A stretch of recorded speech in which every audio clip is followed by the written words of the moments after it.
It's Monday, the 23rd of November, 2020. Here's your day weather podcast. Let's take a look at this Thanksgiving week weather. We've had worse weather over Thanksgiving week and Thanksgiving weekend, but we've got a little bit of weather to be dealing with, especially if traveling. 2 storm systems this week, one tonight and Tuesday, another one Thursday. That Thursday storm may cut off from the jet stream and become a weekend weather system. We'll talk about that here in a minute. We do have some travel concerns, not big ones, but some. Colorado, Kansas, Utah, Nebraska are going to be impacted the most with travel concerns. The weekend forecast is tricky. We'll talk about that here in a minute. The long-range forecast into December is a rocky road. A lot of disagreement once we get past 5 to 7 days. So our long-range forecast looking into December is really up in the air. Here's where we are today. We've got a trough coming in off the west coast. It's a long system in terms it's stretched out with a lot of latitude with it. Here's the next system coming in for Thursday.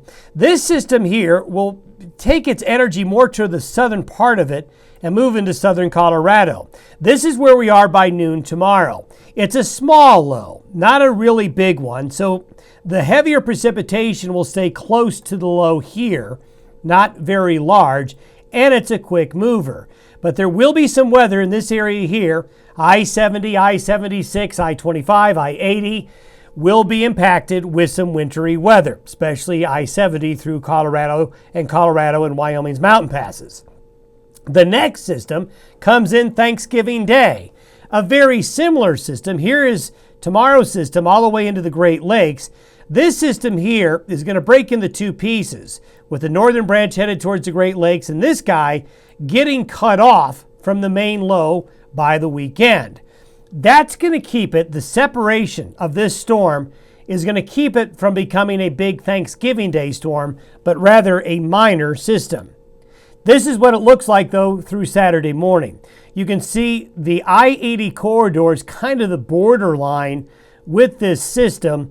You get north of I-80, there's not going to be much weather, but the mountain areas are going to see the Wasatch of Utah, and look at the mountains of Colorado. Nice snow for the mountains of Colorado to get that ski season started, but also notice the Front Range, Denver, Colorado Springs, Pueblo, then out on into the northeastern plains of Colorado.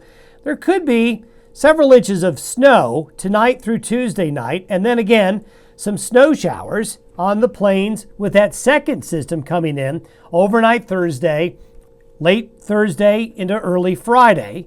Both systems ushering in some colder temperatures as well.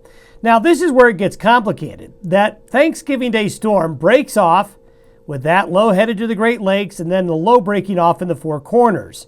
That Four Corners low, if it does break off, could end up in northwest New Mexico by Saturday morning. Now, what is always tricky, we've seen this before on Thanksgiving weekends.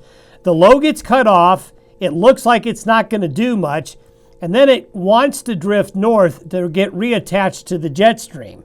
So this leads to a lot of question marks for the weekend. We'll just have to wait and see.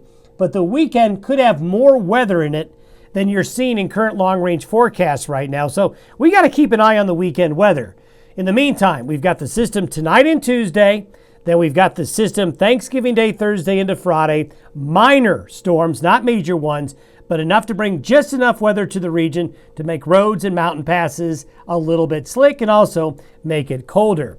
To highlight what may happen with that upper level low, this is for Saturday night. Notice this tongue of moisture getting drawn in from the southeast, from the upper level low that's going to be here.